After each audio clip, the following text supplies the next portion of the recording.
Agus Indrianto dari Fakultas Ekonomi Prodi Kewirausahaan kelas A. Di dalam video ini saya ingin membahas kesimpulan tentang administrasi bisnis dari pertemuan pertama sampai pertemuan 14 sesuai RPS. Yaitu materi pertama yang berjudul Pemikiran dan Perkembangan Ilmu Administrasi Bisnis. Administrasi bisnis berasal dari bahasa Latin administrase yang berarti melayani atau membantu. Administrasi bisnis mempunyai dua aspek, yaitu aspek dinamis berupa proses atau manajemen, aspek dinamis berupa proses atau manajemen, aspek statistis berupa wahdah atau organisasi. Yaitu administrasi negara modern berasal dari masyarakat feodal yang berkembang di negara-negara Eropa, di mana hampir sebagian negara-negara tersebut dikuasai kaum feodal, bangsawan, dan kaum ningrat, kerajaan yang berusaha menangguhkan sistem pemerintahannya. Dengan semakin berkembangnya masyarakat, maka dibutuhkan korps administrator yang cakap, berdedikasi, stabil, dan integritas, meningkatkan terjadi sentralisasi kekuasaan dan pertanggungjawaban terhadap pemerintah. Selanjutnya, materi pertemuan 2 yaitu berjudul Bisnis dan Ilmu Administrasi Bisnis. Bisnis dan ilmu administrasi bisnis adalah ilmu sosial yang mempelajari tentang proses kerjasama antar dua orang atau lebih dalam upaya untuk mencapai tujuan tertentu.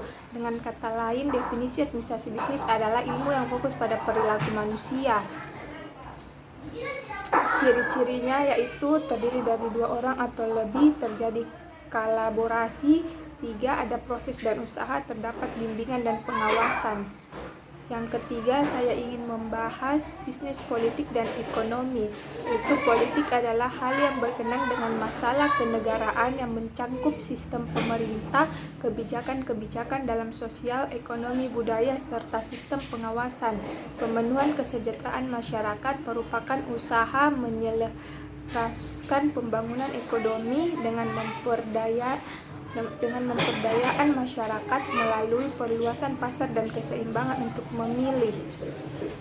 Dan yang keempat, materi yang keempat yaitu tanggung jawab sosial dan etika bisnis. Yaitu tanggung jawab sosial perusahaan menurut perusahaan adalah kebijakan dan tindakan perusahaan dalam berinteraksi dengan lingkungan yang didasarkan pada etika, dan setiap masalah yang muncul bagi perusahaan akan ditangani dengan pendekatan yang berbeda tergantung dari jenis permasalahannya. Etika bisnis merupakan standar perilaku dan nilai-nilai moral yang mengendalikan.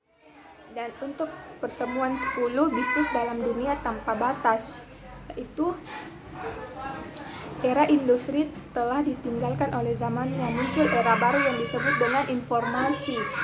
Tetapi memasuki abad ke-21 terus tumbuh dan berkembang yang sejalan dengan abad baru itu yang disebut dengan masyarakat pengetahuan. Perkembangan masyarakat informasi akan sejalan dalam masyarakat pengetahuan, dan oleh karena itu tidak ada alasan dalam kepemimpinan abad baru atas kebutuhan akan pelaksanaan organisasi pembelajaran untuk menghadapi tantangan dalam ekonomi global. Dan pertemuan 11 yaitu Good Corp dan Conference sebagai permasalahan yang menyelimuti BUMN, termasuk banyaknya BUMN yang tidak sehat dan kurang sehat, multiperan yang harus dimainkan oleh BUMN, masalah administrasi substantif dan teknis penunjang, dan kinerja keuangan BUMN yang masih rendah, serta laporan manajemen yang sering mengalami keterlambatan menjadi alasan faktual untuk mengeluarkan GCG yang artinya Good Corporate Governance dalam pengelolaan perusahaan khususnya BUMN. Dari hasil video sebelumnya dan hasil kesimpulan materi yang saya bacakan, dari itu saja yang bisa saya simpulkan. Lebih dan kurangnya mohon dimaafkan. Wabillahi taufiq wal hidayah. Assalamualaikum. membahas kebijakan administrasi bisnis. Kebijakan administrasi bisnis adalah rumusan umum organisasi yang mencangkup ide-ide dan standar-standar yang mengarahkan perilaku dalam mencapai tujuan-tujuan.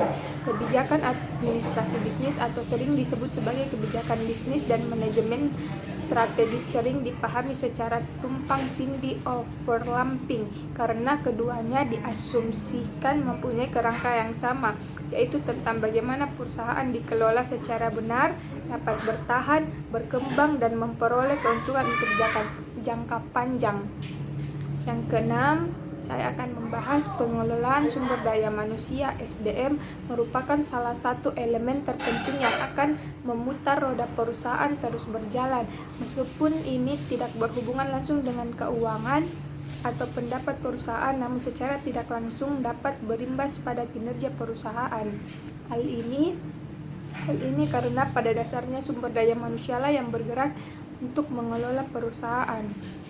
Terus materi 7 saya ingin membahas yaitu tentang memahami kepemimpinan dalam pengelolaan sumber daya alam. Pemahaman terhadap batas tentang kepemimpinan adalah awal yang sangat penting dalam mempelajari, memahami, menganalisis, dan menarik kesimpulan terhadap hal tersebut. Kepemimpinan berasal dari kata pimpin, yaitu mempunyai awalan P dan akhiran an yang menunjukkan sifat yang dimiliki oleh pemimpin itu.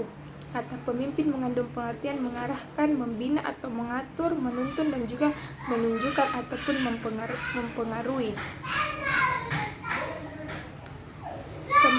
Kepemimpinan mutlak diperlakukan bila terjadi interaksi kerjasama antara dua orang atau lebih dalam mencapai tujuan organisasi.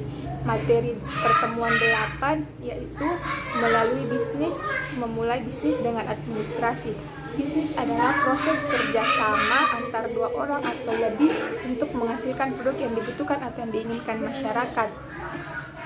Bisnis tidak dapat dilakukan sendirian. Bisnis selalu melibatkan orang lain, baik dari lingkungan internal maupun eksternal organisasinya. Untuk memproduksi barang atau jasa, seorang usahawan memerlukan keterlibatan orang lain, baik dalam hal teknis produksi maupun yang non-teknis seperti komunikasi dan keorganisasian. Materi ke-9 yaitu memahami kewirausahaan. Kewirausahaan adalah kemampuan kreatif dan inovatif yang dijadikan dasar, kiat, dan sumber daya untuk mencari peluang menuju sukses. Inti dari kewirausahaan adalah kemampuan untuk menciptakan sesuatu yang baru dan berbeda melalui berpikir kreatif dan bertindak inovatif untuk menciptakan peluang. Dan untuk pertemuan 10, bisnis dalam dunia tanpa batas, yaitu era industri telah ditinggalkan oleh zamannya, muncul era baru yang disebut dengan informasi. Tetapi memasuki abad ke-21 terus tumbuh dan berkembang yang sejalan dengan abad baru itu yang disebut dengan masyarakat pengetahuan. Perkembangan masyarakat informasi akan sejalan dalam masyarakat pengetahuan, dan oleh karena itu tidak ada alasan dalam kepemimpinan abad baru atas kebutuhan akan pelaksanaan organisasi pembelajaran untuk menghadapi tantangan dalam ekonomi global. Dan pertemuan 11 yaitu Good Corp dan Conference sebagai permasalahan yang menyelimuti BUMN, termasuk banyaknya BUMN yang tidak sehat dan kurang sehat, multiperan yang harus dimainkan oleh BUMN, masalah administrasi substantif dan teknis penunjang, dan kinerja keuangan BUMN yang masih rendah, serta laporan manajemen yang sering mengalami keterlambatan menjadi alasan faktual untuk mengeluarkan GCG yang artinya Good Corporate Governance dalam pengelolaan perusahaan khususnya BUMN. Dari hasil video sebelumnya dan hasil kesimpulan materi yang saya bacakan, Dari itu saja yang bisa saya simpulkan. Lebih dan kurangnya mohon dimaafkan. Wabillahi taufiq walhidayah. Assalamualaikum warahmatullahi wabarakatuh.